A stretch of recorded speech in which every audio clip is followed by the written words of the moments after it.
All right, ladies and gentlemen. All right, ladies and gentlemen, please continue to enjoy your lunch.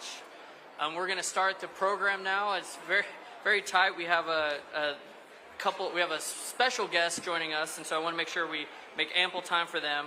But before we get to that, I want to recognize some amazing people who are here with us today. And so if we can all calm down. I'm not a teacher. I'm a dad, but I won't calm you down like a dad.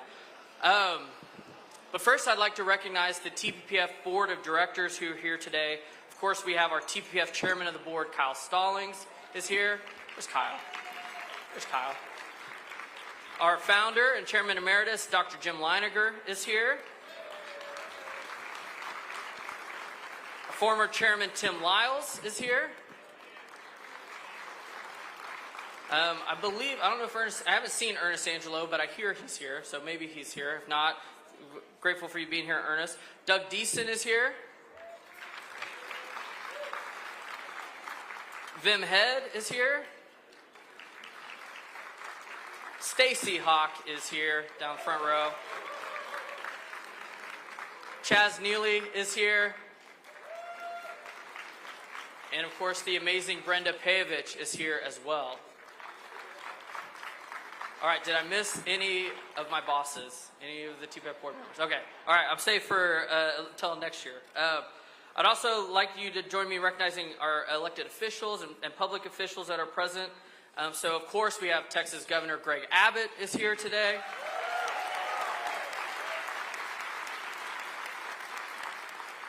We have a special guest. She's actually taking a picture with the governor right now. We didn't know that she was going to be here until about midnight last night, but our 33rd Secretary of Agriculture, Brooke Rollins, is here.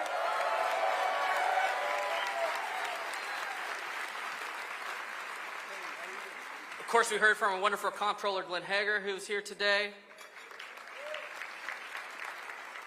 We also have some state legislators. Hillary Hickland is here. My good friend and Aggie Pat Curry is here as well. Carrie Isaac is here. And I see her not better half, but former state rep Jason Isaac is back there as well. Terry Leo Wilson is here. Valerie Swanson is here as well. There she is. Joanne Schaffner is here. Awesome. And we have former U.S. Senator Rick Santorum is here. Of course, former State Senator Don Huffines is here as well. And then one last announcement. We have hot off the presses. Caroline Harris Davila is here as well. Just walked in the very back. And then one last, of course, we have maybe my favorite state rep, Brooke's mom, Helen Kerwin, is here as well. The youngest freshman in Texas history, or the oldest freshman in Texas history. She's young at heart. Hurricane Helen, as we like to call her. And then one last one, personal note of privilege. My wife is here today. Katie Sindelar is here. Oh, man. We have one more. Stan Gerdes is here as well. Where's Stan? There you go, Stan. All right, I'd also like to recognize many great young adults and members of our Liberty Leadership Council who are here with us today. You know, we have 8 of these councils across the state with hundreds of members throughout every corner of Texas who are engaged in the fight for good policy, not only here in Austin, but in their communities. So would any of our LLC members please stand so we can applaud their attendance and salute your service to liberty.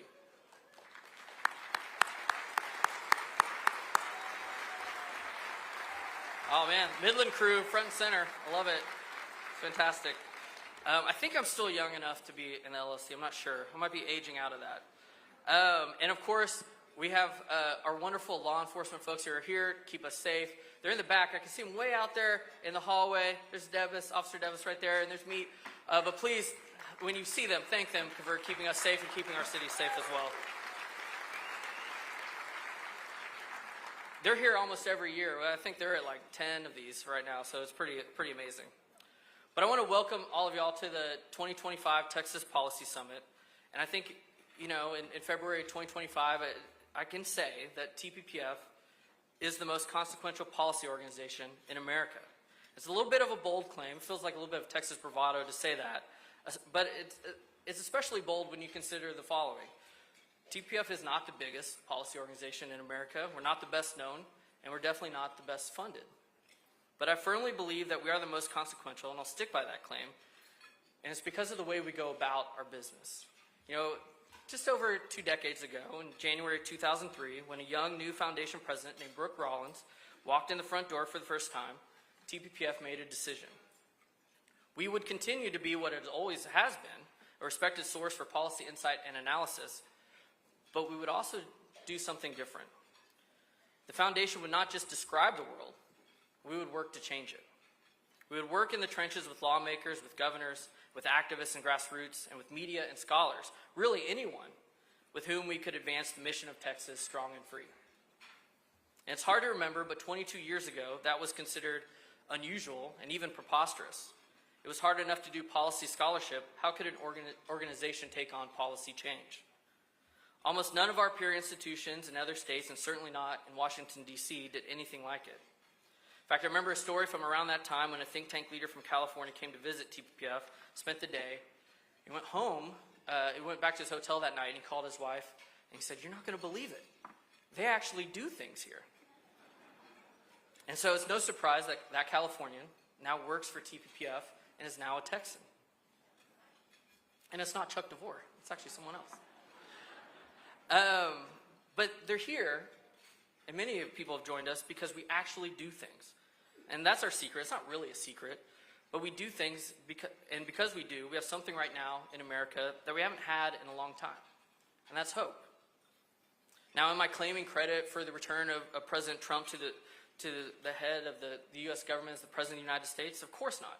Credit for that goes to him directly and him alone. He did take a bullet, stood up, and told us all to fight. But here's what I will take credit for on behalf of this foundation and on behalf of every one of you who has supported us, worked with us, and lent us your time and your counsel across the many long years, especially some of those darker years, maybe the last 4 years that seemed a little bleak at times. And that's that, turn the page. This foundation will absolutely take credit for keeping the ideas of liberty strong, vital, and current, and for developing the pathways to bringing those ideas into action. And don't forget that especially in those dark times, during the Obama years and the Biden years, 2 eras now consigned to the dustbin of history, that it was TPPF who developed the conservative border security and immigration consensus. And it was TPPF that told the truth about the Mexican narco regime long before D.C. would ever acknowledge it. And it was TPPF that pioneered constitutional interpretations and powers now being put into action at the federal level. And it was TPPF that identified election integrity as a core conservative issue long before the 2020 elections brought it to popular consciousness. And yes, it was TPPF that kept the dream of school choice and educational freedom alive for 3.5 decades, until Texas finally got the leadership, the courage, and the vision to bring it within reach. And so everywhere you look, you see the work of this foundation as people. The new Trump administration is proof enough of that in its executive orders, and you look at some of the border security things they're doing, and especially the designating the cartels as foreign terror organization. You see our work, and you see it in their personnel. Of course, our former colleague Rodney Scott is now Commissioner of the United States Customs and Border Protection. And of course, a wonderful former board member and CEO, Brooke Rollins, is now Secretary of Agriculture. Then there are those with a direct line from this foundation to the new administration. The list of those whom we know, with whom we've worked, is extensive. The point in saying this is not to brag about our influence and access. This is not Washington, D.C. We're in real America right now, and you don't care about that. What you care about is what you should care about, what this foundation has always cared about, the ability to get things done. If personnel is policy, then the future for policy in this country is exceptionally bright. So as an Aggie, speaking here at the University of Texas, something I think the governor will probably remind me of later, it's a bit of a conflict for me to say this, but I'll give our host this. What starts here, and I mean in Texas, really does change the world. Speaking of the world, I do want to acknowledge some of our friends that have come across the country to join us from West Virginia and Arkansas and other state think tanks, but also we have partners in Mexico and Spain who have traveled a long distance to be with us today because they know what is happening here is changing the world. The cause of liberty is common to us all, and we welcome you in that spirit. Of course, because we're not in Washington, D.C., we have other cares. For example, the 89th Texas Legislature, which I'm pleased to report has gotten off to a strong start. I said earlier that Texas now has the leadership with the courage, the energy, and the vision to get the right things done, and it's absolutely true. If you know nothing else about the state of Texas governance, just know the big three leadership team we have now, Governor Abbott, obviously Lieutenant Governor Patrick, and Speaker Burrows, is absolutely the strongest and most energetic trio I've seen in nearly 20 years in public policy. We have every reason to be optimistic with them, and you'll hear from all of them during the course of this summit. Of course, every one of you is rightly concerned with the fate of school choice in the 89th, especially after the drama of the 88th, if you remember that. It just went on and on and on. But I think we can be rationally optimistic now because we're an institution that does things, and we're a state that does things. So we'll be doing our part, working with lawmakers and leaders to make it so. And if Texas history secures yesterday, border security secures today, then education freedom will secure tomorrow. And so we owe it to generations yet to come to finally get this done for Texas. But education freedom isn't our only priority in the new legislature, of course. Our list of legislative ambitions amount to liberty-oriented remaking of Texas, which is simultaneously a defense of all that makes Texas great. We're committed to ending taxpayer-funded lobbying, much like what you saw in the video we just showed.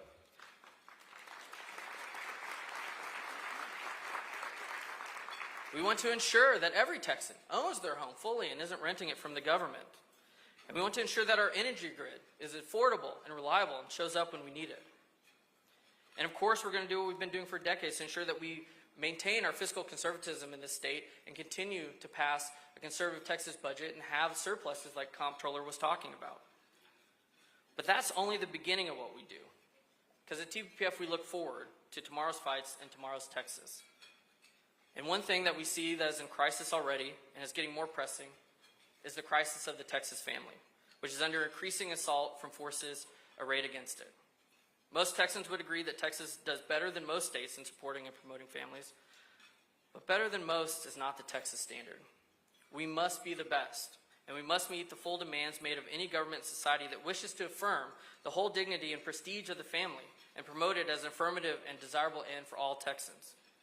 That means, above all else, affirming the nuclear family as the constitutive base element of a free and prosperous society and therefore of civics. It means, in short, making sure that Texas is the very best place in the country and the world in which to get married, form a family, and have and raise children. This is an expansion of our mission. It's a continuance of it. You see, we are always and have been in the business of Texas liberty, and there is no liberty without the family. Our American founders understood it, most Texans understand it, and those who do not have severed themselves from both traditions. Therefore, I'm proud to announce today the establishment of Tppf's Texas Family Initiative, a new effort to ensure that our Lone Star State fulfills its promise to protect life, liberty, and happiness in all spheres. It's a big agenda, and we're just in the beginning, and we're fortunate to have state leadership, receptive and eager to do it, and we will get it done for the state. And we're going to do it. We're going to do all of this because we actually do things here in Texas. And I don't just mean Tppf, I mean the state of Texas. We're a nation that prioritizes action more than sentiments. We demand it of one another and of our office holders. And you know what? I think we're getting it. Winston Churchill said in 1943, "You may take the most gallant sailor, the most intrepid airman, and the most audacious soldier, put them at a table together, and what do you get? You get the sum of their fears." But here in Texas in 2025, I believe if you get the most committed activists, the most steadfast citizen, the most engaged moms, and the most visionary governor, and put them in this room right now together, what do we get? We get the sum of their hopes. And it is in that hope that I welcome you to our 2025 Texas Policy Summit, because we are building the future right here, right now, and I'm so grateful to be doing it with each and every one of you. Thank you very much.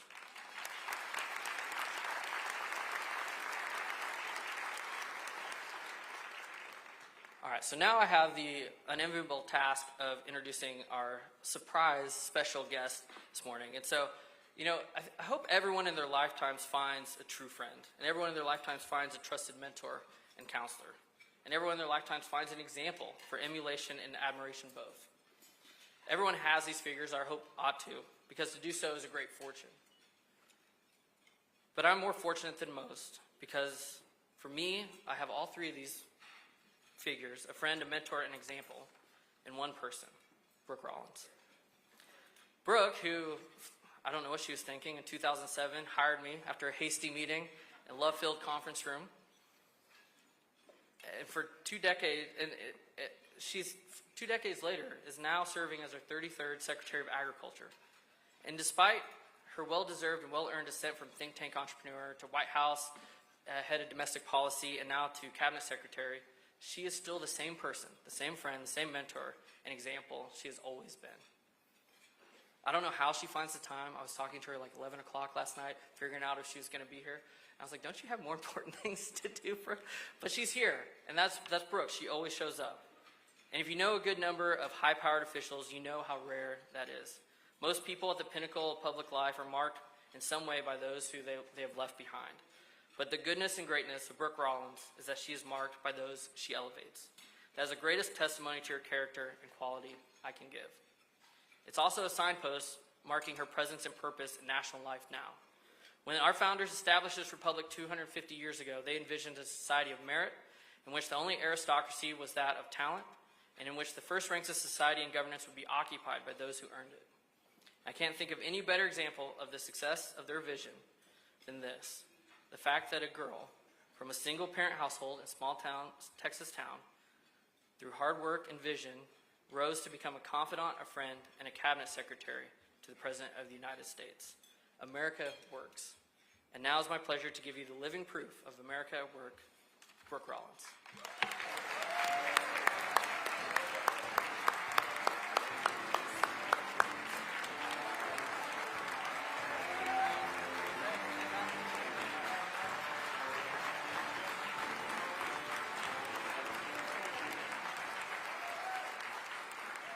I mean, it's good to be home.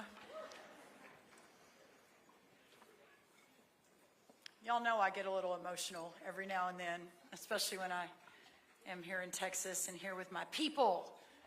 My people, you are my people. My mom is here as a state representative. What happened?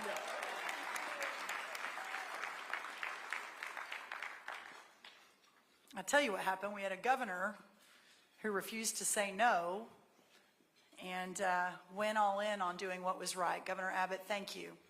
Thank you.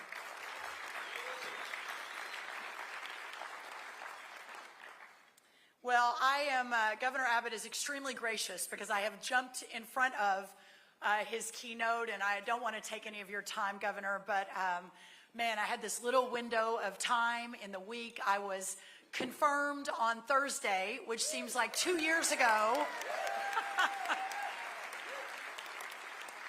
Y'all, it was the coolest thing. I had my whole family there. It was very last minute. We ended up in the gallery of the Senate. Most cabinet appointees don't ask to go sit and watch their vote. But, you know, I said, what the heck? We've got all these great Texans, my whole family coming very last minute, because it happened very last minute. The vote was set. And we got to sit up in the cabinet, and it wasn't lost on me the history that the presidents and the senators and the elected officials who have walked those halls, who have confirmed past cabinet secretaries, who have fought for America, that it was remarkable. And to be able to do that with my family. I was then sworn in a couple hours later by the great Clarence Thomas at the U.S. Supreme Court.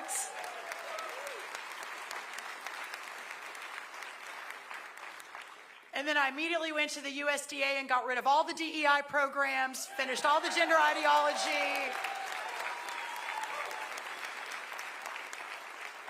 Said, we're going to right this ship. Those 978 DEI programs, gone. Gone. What a joy to be here. But really, this is where it all started. I was walking in, and Greg said, I don't know that many of you have been here for all 23 policy summits.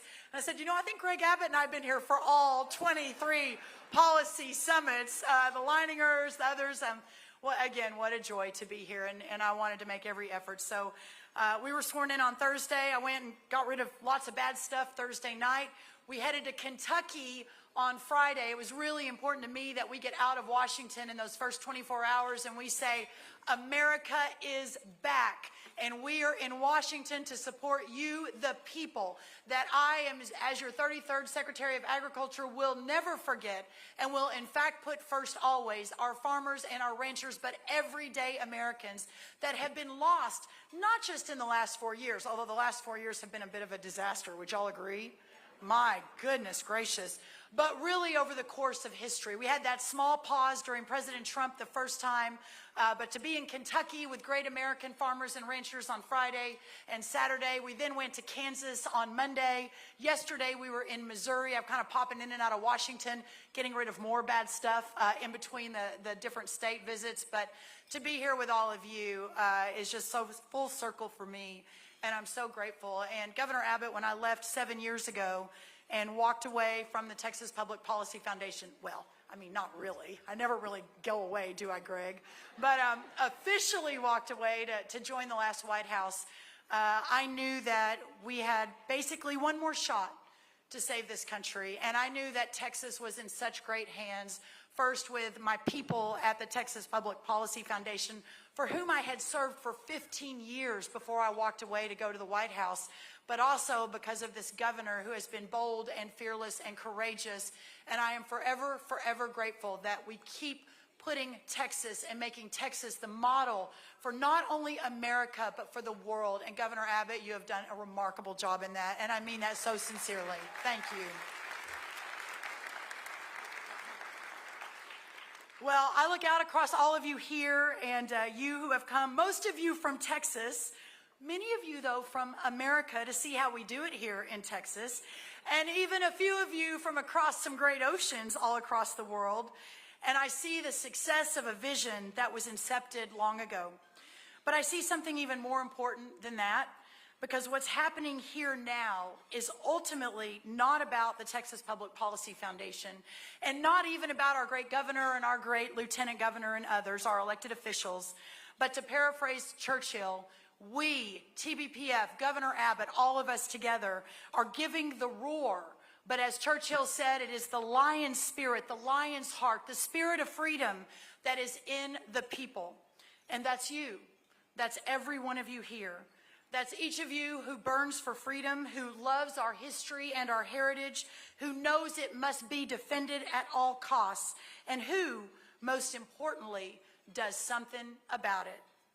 I don't mean attending conferences, lots of conferences and conferences, but I mean doing it for the right reason, as a pathway to fellowship that then inexorably leads to action. You understand it, and it's why you're here. I know that because otherwise y'all have a lot of other good things to be doing. If you have worked in the trenches for years upon years, like some of us in this room, or if you are a newcomer to the cause of liberty, which I know a lot of you are today, especially our younger crew, you are equally welcome, and you are equally my brother and my sister in the cause of reclaiming our country. I bring you a message today directly from our new president, Donald J. Trump, who has seen your labors and seen your hope and knows you expect both in this new day in America to be vindicated in full. I will tell you this, help is here. You have won, and America is back.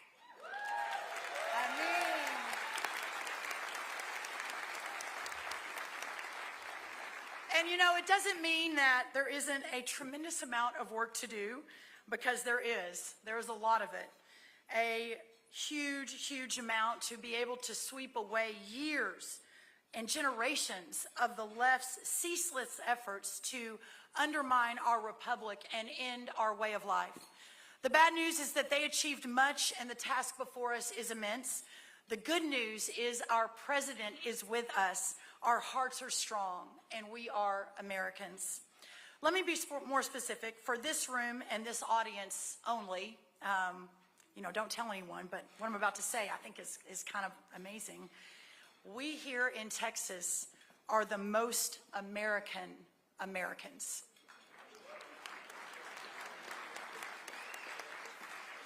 Because we are Texans and we never let a little thing like overwhelming odds or an improbable cause get in our way. After all, think back to the year of our independence. Think back to 1836. Remember how many battles the Texans won that year. None of them except one. Texas lost every battle except that last one, and then that won it all. Our president is, of course, a native New Yorker, and you'd think that would be about as un-Texan as it gets. No offense to my friends from New York. But let me tell you, from now nearly a decade of working with him, that he has the biggest Texan heart. This is a man who knows what it's like to be counted out, to face impossible odds, including 1,000 years in prison, to have every obstacle thrown in his way and prevail. And not just politically prevail, the sort of man who takes a bullet and immediately stands and yells, "Fight, fight, fight." It's incredible, incredible. President Trump possesses a physical but also a moral courage that our founders would have recognized as the prerequisites for leadership. He brings all that to his governance now, and when he leaves office in January 2029, he will have left it all on the field. And I sincerely believe he will be counted among America's greatest presidents. Who agrees with me on that? Yeah. I think we need to look no further at that than the pace of action and activity he has already demanded and for which he has set the example. Today, February 19th, is exactly 30 days since President Trump took office. Can you believe it? It feels like about 10 years ago. 30 days. But here's the amazing part, that if this 30 days were all that there was of the second Trump presidency, it would be by itself the most consequential presidency in generations. And I believe that. For the rest of our lives, President Trump's example of energy and alacrity in office will be the standard by which all future presidents will be judged. Interestingly, Alexander Hamilton in Federalist, I believe number 70, wrote, and this is not common, but finding this was pretty remarkable. Alexander Hamilton wrote, Federalist number 70, that energy in the executive is a leading character in the definition of good government. And my friends, energy in the executive is precisely what Donald Trump has and exhibits. This, I think, is key to understanding him and his place in American history. He is not a departure from the American tradition. His critics who charge him with that understand neither our country nor our purpose. He is a fulfillment of that tradition and a restoration of it. It is no accident in that light that the coalition he now brings together in this decade is a reassembly of the original Republican coalition of the 1850s. Working men from all ethnicities and backgrounds dedicated to the principles of free soil and free labor, and endorsing a suite of policies that in the 1850s included national greatness, territorial expansion. That one's pretty great, isn't it? The Gulf of America, the 51st state. I mean, can't make it up. A robust tariff regime, a strong military, and American supremacy. And of course, a definitive focus, and I'm going to kind of wrap here with this since it's my new role, 6 days in, a definitive focus upon agriculture as the foundational enterprise and constitutive pursuit of our republic. What a blessing. That program, my friends, is Trumpian, but it is not just that. It is Lincolnian. It is Jacksonian, it is Jeffersonian, and maybe even most of all, it is Hamiltonian. But here's the point. The presidency of Donald J. Trump is as American as it gets. In fact, it was precisely that original American Republican coalition of the 1850s, when in power in the 1860s, established the United States Department of Agriculture, which it is now my privilege to helm. Our founders understood that ag and its way of life is essential to the sustenance of our democratic values and civics. They knew that the American that works the land, that survives on his own labor, that is inviolate in his home and his work, that is independent in his daily life, and that must govern himself in the best vision of our American founders. My friends, we have a lot of work to do to take this country back. We are 30 days in with a lifetime and lifetimes to go, with leaders like President Trump and Governor Greg Abbott, with organizations like the Texas Public Policy Foundation, with people like you who are unwilling to ever take no for an answer, even in the most improbable causes, which is saving the country, that we will win. God bless you all. God bless America. Thank you so much. What a joy to be home. Thank you all.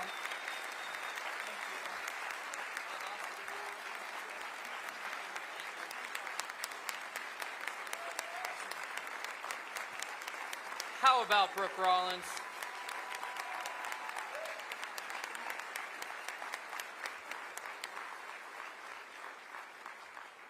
You know, when she called me on, I think it was November 23rd, from a parking lot in Mississippi to tell me that she had just been, the president was about to appoint her as Secretary of Agriculture on the way to an Aggie game. We won't mention about what happened at the game. But I was like, well, of course you're going to be Secretary of Agriculture. And, you know, I don't know that the USDA knows what has hit them. I don't know that your security detail knows what has hit them yet. They're only a week in. But, y'all, I had really beautiful hair before I met Brooke Rollins, so just be careful. But thank you, Brooke. Thank you. All right, so, you know, as Brooke said, you know, Texas is leading the way, and you hear time and time again that we're leading the way. And we're leading in entrepreneurialism. Great rockets are launched to the stars from Cameron County, Texas, and from Culberson County, Texas. The great and good of Silicon Valley have uprooted themselves from the pleasant weather of Silicon Valley to really enjoy Central Texas summers. And why? Because of what's happening here in the state. You know, the frontiers of artificial intelligence have pushed forward by minds who root themselves now in Texas soil, live in Texas communities, and increasingly dream big Texas dreams. Texas is leading the way in liberty. It is Texas that nearly alone kept alive the shape and aspiration of a constitutional order during the depths of the last 4 years. And it is Texas that refused to submit to Washington, D.C., grown arrogant and overbearing, and fought back in both law and politics. And it is Texas in which the populist movement that became the Make America Great Again movement coalesced. And it is Texas which told the federal government to take a hike, and if they wouldn't protect their border, then Texas would.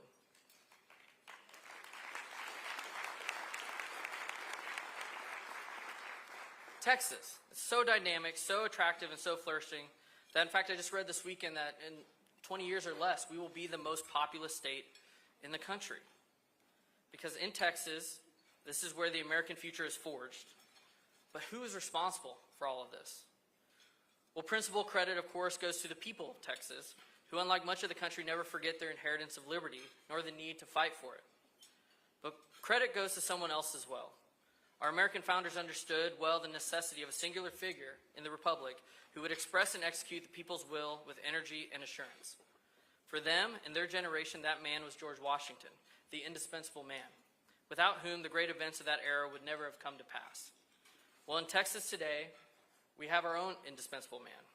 For all the great and good Texas does and is, all of it has required an active defense and a vision that grasps that Texas is the arena where our future is made. And it has required in one office in particular, the office of governor. In Greg Abbott, we have a governor with that vision, that strength, that purpose, and that energy. He is our indispensable man, without whom all the promise and dynamism of Texas now might never come to pass. In my years of working with him at the foundation, I first knew him as a politician, then as a leader, then as a partner, and now I know him as a friend. And I can tell you, he is the first rank in every one of those categories. When we talk about our aspirations for Texas, just know that those aspirations are possible because of Governor Greg Abbott. I could spend all day telling you about what his leadership has meant and enabled in the state, but you want to hear him speak, not me, so I'll let him do that. but I did want to share just a few things. Texas has a secure border today because of Greg Abbott.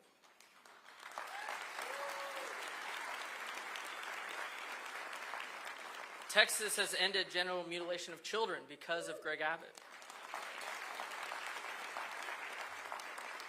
And Texas has some of the most robust protections for life in the nation because of Greg Abbott. And Texas is going to have universal school choice and education freedom and the best education system in Texas because of Governor Greg Abbott.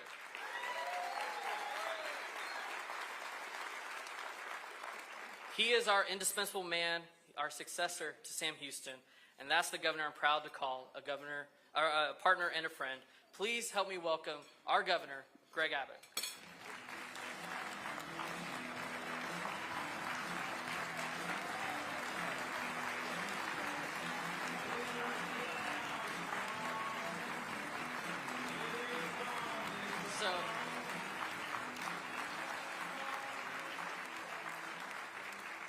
So,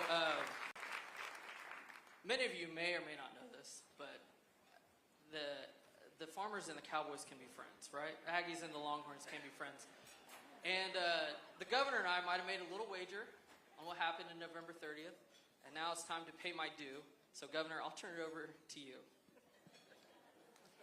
So, Sindelar was talking real big, trash talking the Longhorns, and was emphatic about the way the Aggies were going to crush the Longhorns when they reunited their game, especially because the game was being played in Kyle Field. No way would the Aggies lose there. And I said, put your money where your mouth is. Put up or shut up. And I set the terms of the deal. I said, if A&M wins, I'll wear a maroon jacket. If Texas wins, Sindelar has to wear a burnt orange jacket.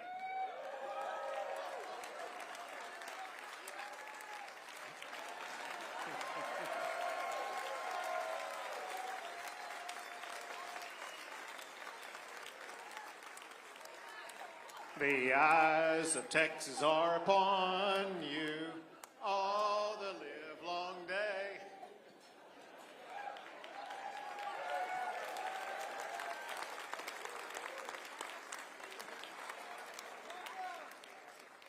There's a reason why Sindelar is against the expansion of gambling in the state of Texas, and is wearing it right now. There you go. You cannot take it off for an entire year. I promise not to take it off till you leave today. All right, thank you, Governor.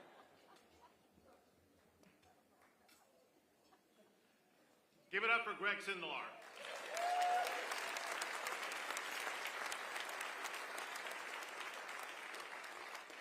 Doing an absolutely fabulous job, and but before she takes off, I want to express my gratitude for Brooke Rollins in so many ways. But just think how cool it is that Tppf was created here, and you are able to create and perpetuate so many transformative policies. But as was pointed out earlier, policies is only one aspect of it. It's the people that's another aspect. And you've been able to also generate great leaders from Tppf, now reaching the height of federal government leadership, in Brooke Rollins, serving as your Secretary of Agriculture.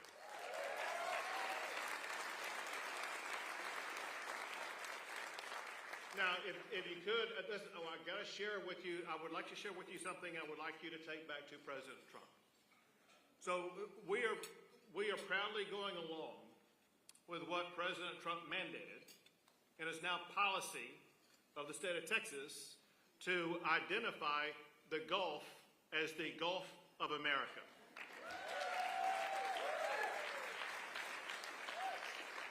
But share with the president that we did it only because we were forced to do it, because I had a far better idea.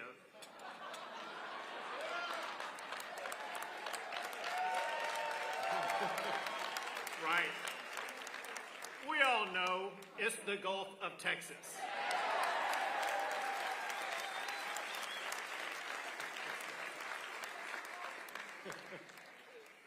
The other thing about Brooke, and listen, we actually had a lot of fun. So it was Brooke and Helen Kerwin. You were right there moments ago. Where's Helen right now?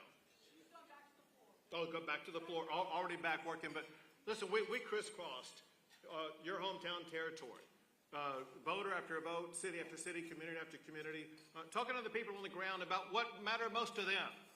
And what mattered most to them was electing someone like Helen Kerwin to represent the values of that district. So congrats to Helen Kerwin, congrats to your mom.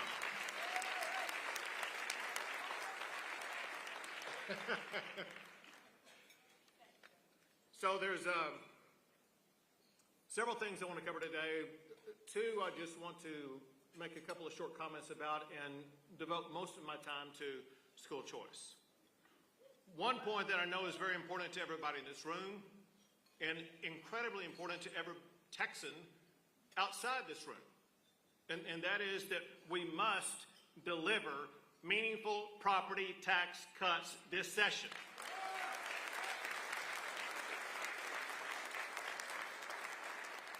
But here's the deal. You know, we spent $18 billion last session. We have lined up at least $10 billion more this session. Pouring more money at this cause of trying to buy down property tax rates or increase homestead exemptions, whatever the case may be, is not going to get a return on our investment. As long as we have these local taxing jurisdictions go behind our back and increasing your property taxes even more. That must end this session.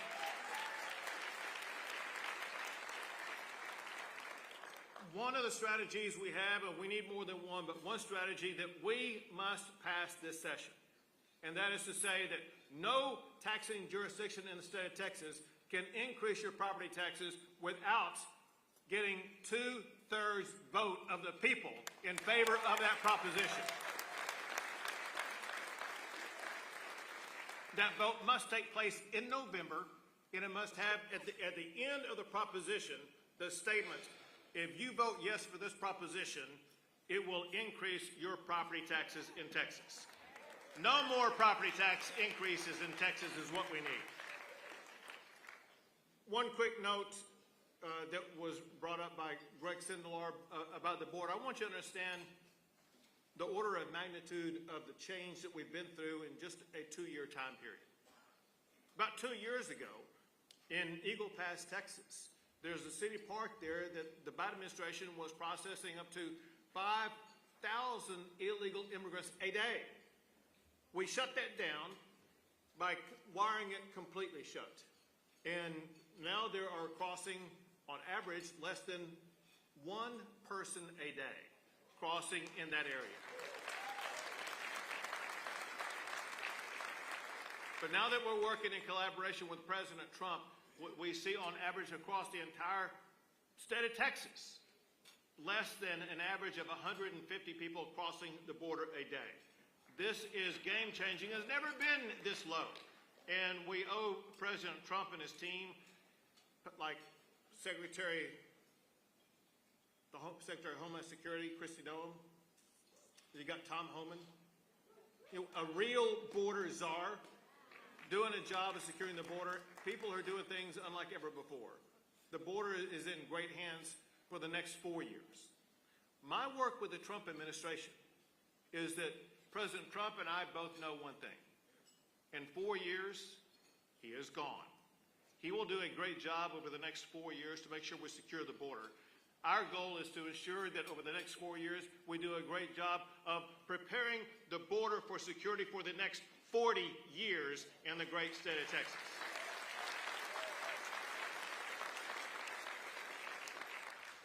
But speaking of the next 40 years, listen, the reality is the next 40 years, the future of our state is going to be hinged in a meaningful way to what we do in this state in educating the next generation of Texans. And that's why I am all in on ensuring that we use multiple strategies to put Texas on a pathway to do a better job than ever before in the history of our state to improve education. Along those lines, you all know what's going on with regard to school choice. But we all must appreciate and comprehend and recognize Texas history when it's made. Because earlier this week in San Antonio, Texas, at a school choice event at a Christian school there, Texas history was made. On that night, Speaker was there. Speaker Dustin Burrows was there. And when he got up on the stage to introduce me, he said something that no speaker in the long and illustrious history of Texas has ever said. He raised his hand and said that he, as Speaker, supports school choice in the state of Texas.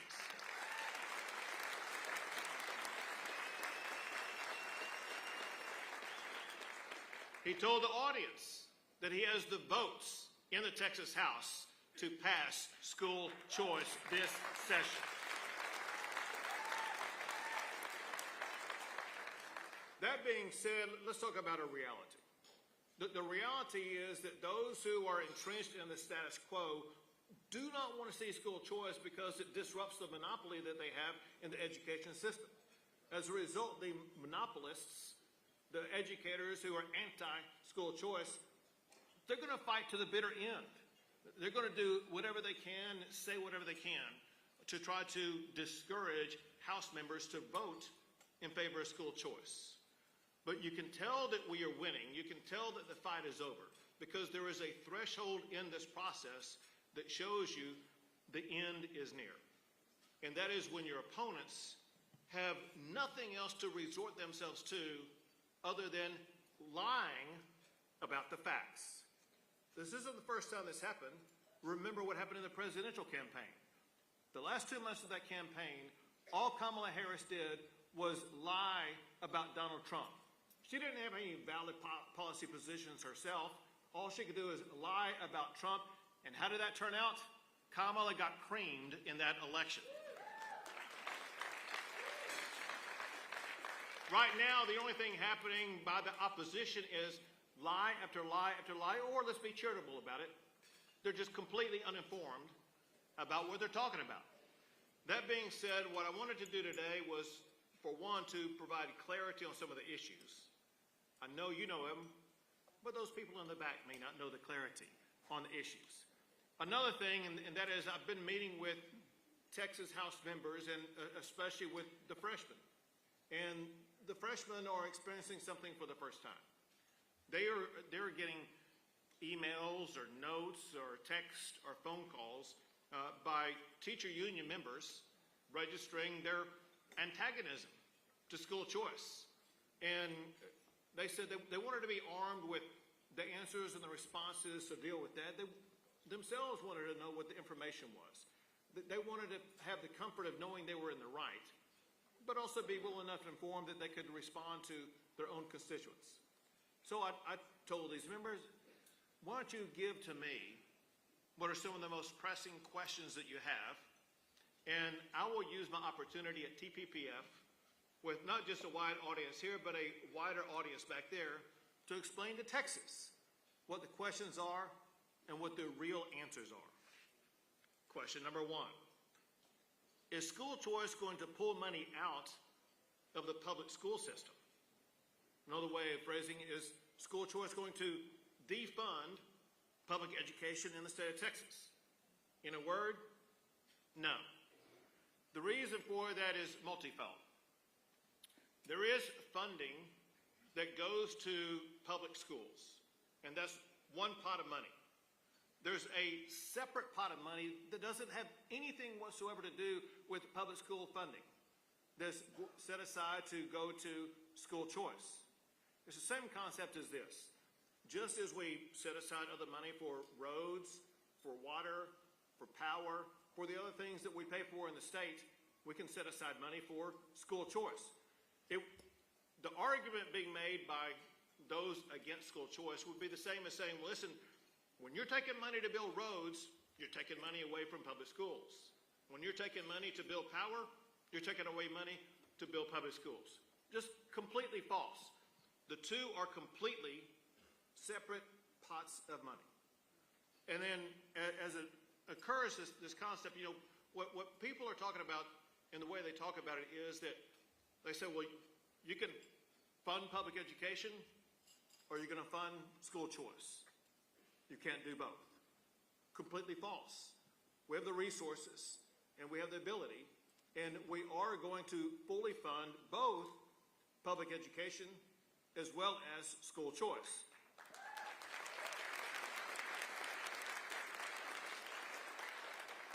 The magnitude of each pot is this. When this session ends, we're going to be providing more funding for public education than ever before in the history of the state of Texas. We're going to pay the highest average teacher salary ever in the history of the state of Texas. Per student funding will be higher than it's ever been in the history of the state of Texas. At the same time, we're going to set aside enough that Texas will start a school choice program that will be the largest start to any school choice program in the history of the United States of America.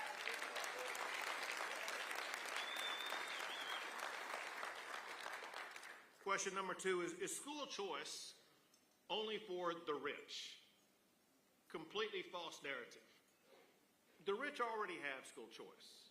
It's others that don't have school choice. And what this funding provides is the opportunity for everybody, from the lowest poverty level to mid-income level to anybody who wants access to school choice. It expands the scope of those who are now going to be able to access the school choice system. Knowing that a parent of a child in a school may be fully impoverished, but they need a different choice for their child. They're now going to have the ability to tap into that choice. It also does more than any other program to open up school choice opportunities to our Hispanic students, our black students, the other minority students that in the past would not have been able to afford to go to a school choice of their option. Next question.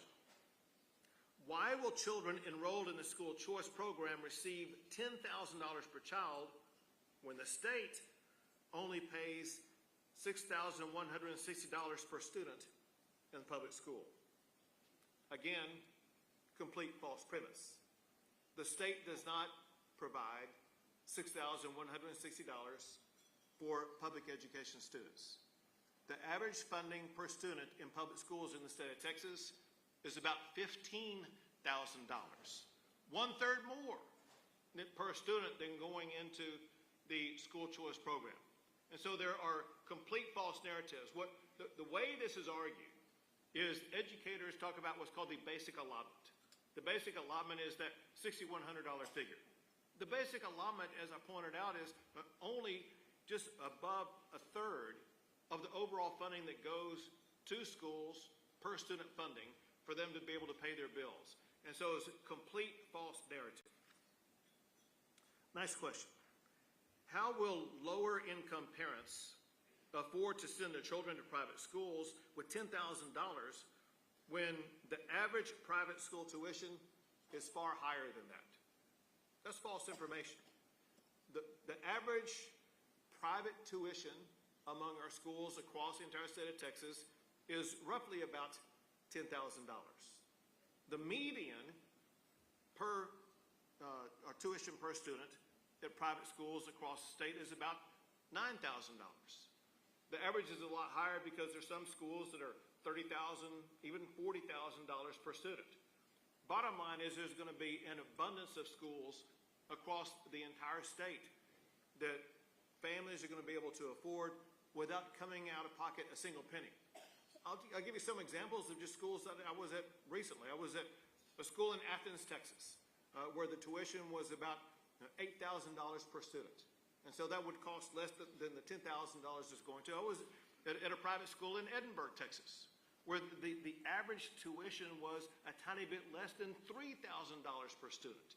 And you see variances like that across the state. I know for a fact because I've been at these schools. There is an abundance of private schools across the state that parents are going to be able to afford with the private school allotment that's going to be provided under this legislation. Next question. I cannot overemphasize the question and the answer to the question enough, so I'll probably say it twice. I get this question everywhere I go, and everywhere I go when I provide the answer, I get nothing but disbelief by the parents that I'm talking to. Question: will homeschool families still have control over what they teach their children? And I'll just broaden that. Will they have control, period? Know this. So school choice families fit into two categories: those who want to participate in the school choice program, or those who don't. If you're a homeschool parent, totally your option what you do. But know this: if you choose not to participate, the state of Texas is not going to be involved in any way whatsoever. What you're doing right now will remain exactly the same. No involvement, period.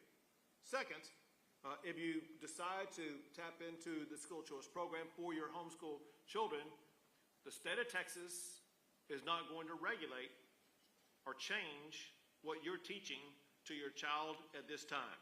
The parent knows best what to teach that child. The parent will remain in control of educating their children.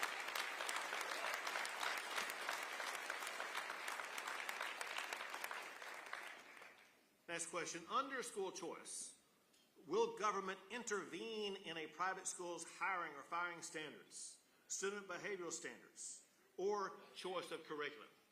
In a word, no. The state is not going to be involved in dictating what private schools are going to be teaching. Next question: why aren't private schools held to the same standards as public schools? I'm going to give an answer a little bit contrary to what people think. There are some different standards. For example, public schools get more funding per student. Public schools get to issue bonds to pay for buildings and stadiums and other projects that private schools do not get. At the same time, there are some, maybe even many private schools, that have more rigorous education programs than maybe the public school from which the child comes.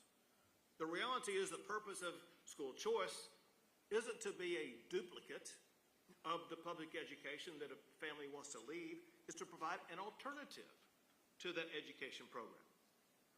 Next question: how will rural students have access to school choice when there are no private schools in their area? Another false argument. I mentioned before, listen, I was over in Athens, Texas. I categorize Athens, Texas as rural. If you haven't been there, go to Athens, Texas, and I think you'll agree it's rural. And listen, they have a robust private school there. I'll tell you a story also about the principal of the private school there. The principal of the private school there had been the principal of a public school there, and left the public school to go to the private school, and his first grade son was in the public school in Athens, Texas.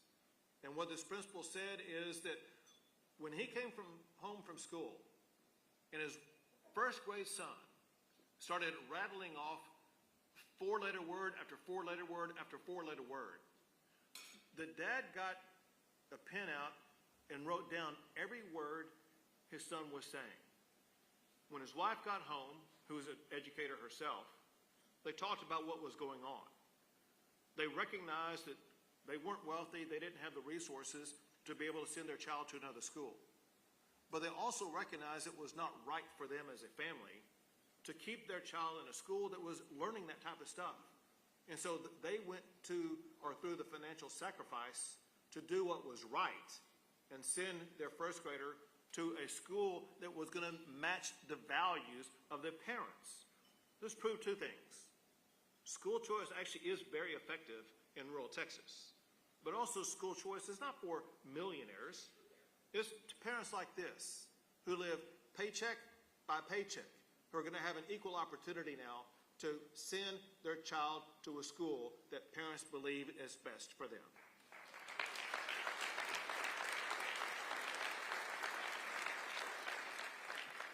Also, this argument, if you hear this, this argument, oh, there's no alternative in rural Texas. If you can follow along with me for a second, I'm going to it took about 10 minutes just to come up with this list, which is like no time, meaning if I spent more time, the list would be far longer than this. These are small little towns in Texas that are either small towns or considered to be a kind of far out, a distant town, where they all have private schools. Alpine, Athens, Angleton, Alice, Bulverde, Brownswood, not Brownsville, but Brownswood, Edna, Dalhart, Livingston, Paris, Keene. Who knows where Keene, Texas is? Pretty good, I guess a good one. Palestine, Liberty, Sweetwater, Bernie, Jefferson, Gonzales, not Jefferson County, but Jefferson, Texas, Gonzales, Kingsville, Wharton, Warda. Who knows where Warda is? All right, there we go. Are you the principal of the school there? No. Cuero, Snyder, Castroville, Seminole, Floresville. That's just a starting list.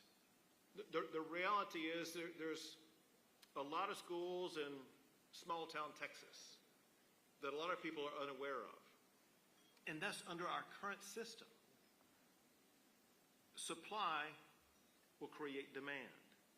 If we are able to establish school choice, we'll have far more schools out there available. It's just going to happen.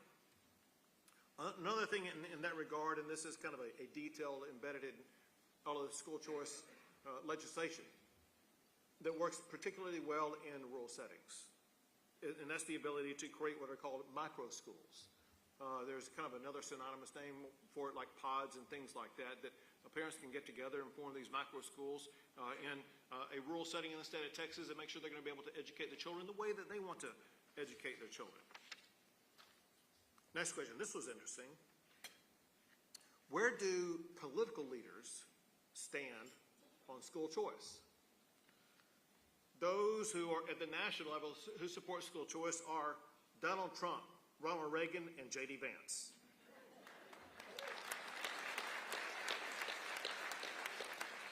Those at the national level who oppose school choice are Joe Biden, Barack Obama, and Kamala Harris.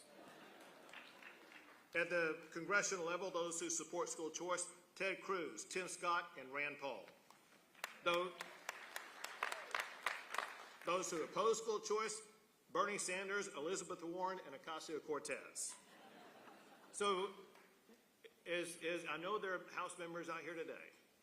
Do you want to stand with Trump, with Reagan, with Vance, or do you want to stand with Biden, Harris, and Obama? I think the pathway is clear.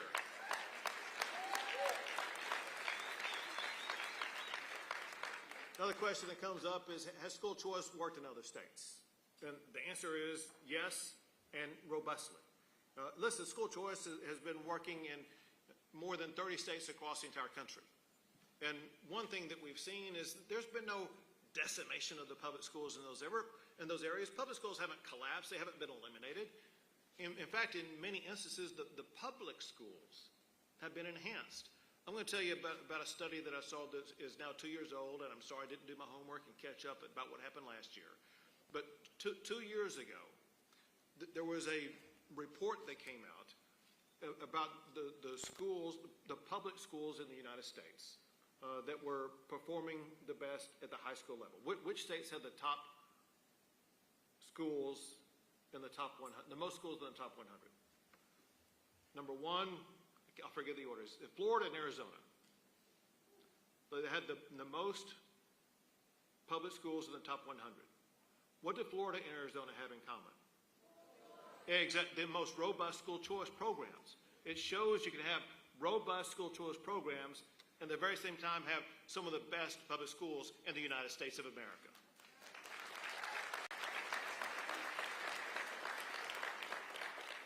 Two more issues. Well, one is, why do parents need school choice? It's not just a matter of, for a parent, of saying, well, listen, I want to take my child and take the money and be able to go to some private school. More often than not, there's actually a catalyst reason for that parent making that decision, like what I explained earlier with regard to the principal in Athens whose son was coming home using 4-letter words. As I've traveled around the state, I've heard so many parents articulate so many different reasons why they were desperate and urgently needing to remove their child It includes what I call moral-based issues. Parents disagree with the morality or lack of morality in the public school setting. There are situations that occur in every region of the state of Texas where children are bullied. If you're a working mom doing your dead best to put food on the table and pay the bills, maybe working 2 jobs, doing the best to take care of your child at school, knowing that your child at school is being bullied relentlessly. You may come home from work, put your child to bed, and cry yourself to sleep, feeling helpless to be able to rescue your child. The most important thing to you from the bullying that's taken place. School choice gives that mom the option to choose a better, safer pathway for her child.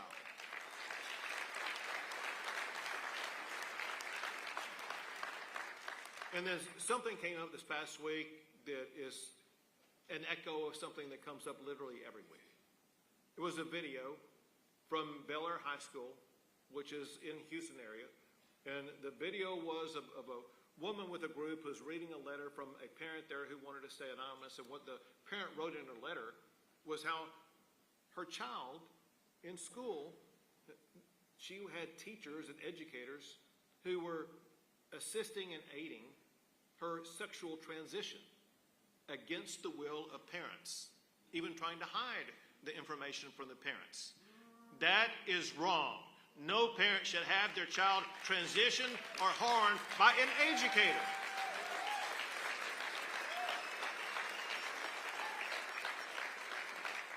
The simplest way to look at it is this. If you were the parent of that child, do you think that you should have the school choice ability to move your child to another school? Absolutely yes. Every parent in Texas should have that same right.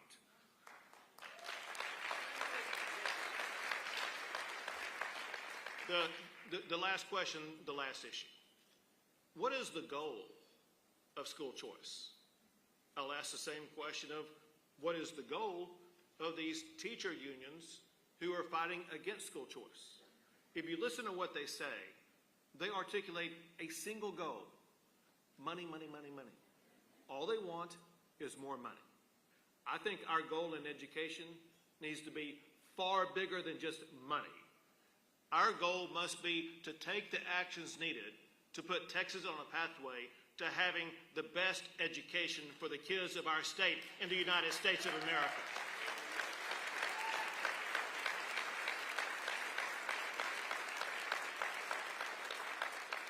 We are indisputably ranked #1 in the United States in so many different categories. It's time we set our sights on a new #1 standard. Texas must rank #1 for educating our kids, and school choice is a path to achieving that goal.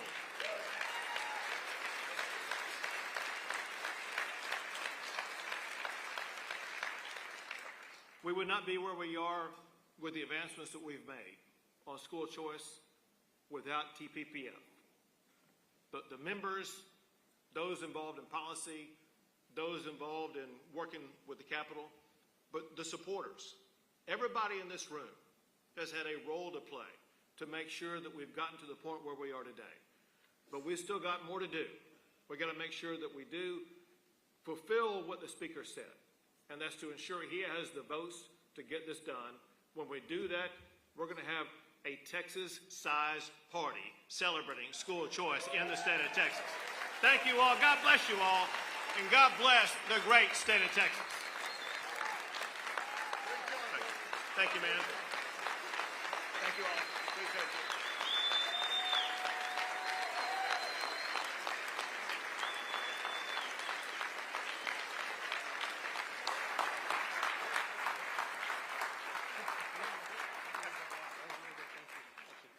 All right, how about another round of applause for our great governor? And I appreciate everyone's their willingness to look at me in burnt orange, especially my wife, who's a little repulsed